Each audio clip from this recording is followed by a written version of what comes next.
Տիկին Մայլյան, տեղեկացանք, որ հանդիպում է եղել, ինչ մանրամասներ կհայտնեք, ինչ փոխանցեցիք Սամվել Կարապետյան եւ ինչ ակնկալիքով եք հանդիպել։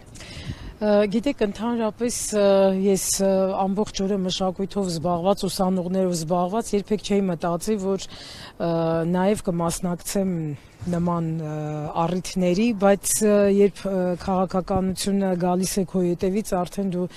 Եվ հետո մենք բոլորս նաև մշակույթի գործիչներս քաղաքացի ենք, մեր երկրի քաղաքացի ենք եւ անտարբեր չենք կարող լինել։ Ես ամեն դեպքում իմ ամբողջ գիտակցական կյանքում, ինչքան որ ես կամ, ինչքան որ ինձ ճանաչում են, ես միշտ կարծիք եմ արտահայտել, ես միշտ էլ խոսել եմ, միշտ էլ անտարբեր չեմ եղել, այնպես որ սա նորություն չի։ Իսկ այսօրվա հանդիպումը շատ ջերմ, մտերմիկ, հյուրընկալ, շատ հաճելի հանդիպում էր, որտեղ մենք կարողացանք փոխանցել մեր մտահոգությունները, պարոն Կարապետյանը նաև ներկայացրեց որոշ կարևոր հարցեր, որոնք նաև մեզ համար են կարևոր, այսինքն դա դեմոգրաֆիկ ինձ համար շատ կարևոր դա հարց է մեր երկրի դեմոգրաֆիկ պատկերը ապագայում ինչ է լինելու եւ սա շատ մտահոգող կարևոր հարց է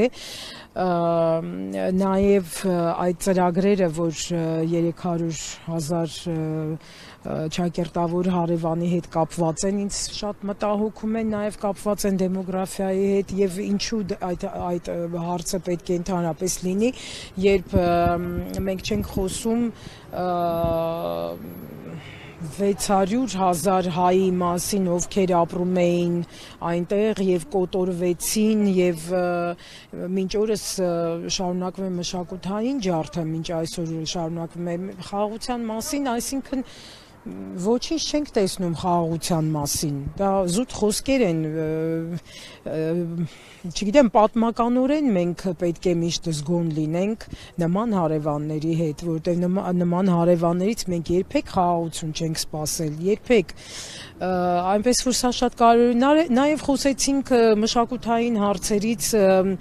բոլորս էլ ունենք մեր տեսլականը, ունենք մեր ծրագրերը, կուզենայինք, որ այսպես լինի, այնպես լինի, այդ հարցերը կարևոր են, ճիշտ է, այս պահին միգուցե շատ կարևոր չեն, բայց ապագա ղեկավարի համար այդ հարցերի նշմարումը նաև ինչ որտեղ ապագա ծրագրերի հետ կապված է եւ այո որոշ առաջ բերած հարցեր ես նկատեցի, որ այո սպասվելի են եւ կլինի ներկայացրեցիք ձեր սպասելիքները այո անշուշտ Գիտեք, ես այս վերջերս ունեցա որոշ տեսանյութեր, որ կապված մեր հերոսների մասին, ինձ համար շատ կարևոր է, որովհետև ես այդ սերունդն եմ, ես տեսել եմ հաղթանակած բանակ եւ ես խոնարհվում եմ մեր բոլոր զինվորների, ովքեր մեր հայ մարդու արչեւ, ովքեր անցել են պատերազմ, ովքեր չեն զոհվել եւ Փառք նաև զոհվածներին եւ դա մեր ժողովրդի հերոսական կյանքն է, դա մեր հայրենիքի համար է, այդտեղ ուրիշ հարց ուղղակի լինել չի կարող։ Ես դրա մասին խոսեցի, որ մեր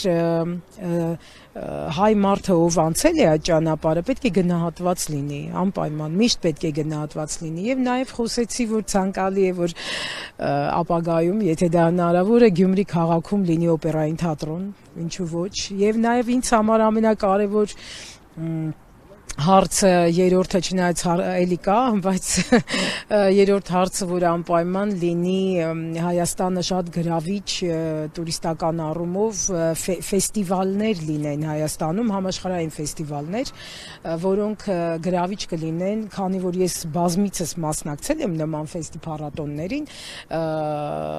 աշխարհի երաժշտության փառատոններին, եւ մենք որպես առաջին հոգեվոր պետություն մենք կարող ենք ունենալ հիասքանչ փառատոններ, որոնք ունենան ներդրումներ,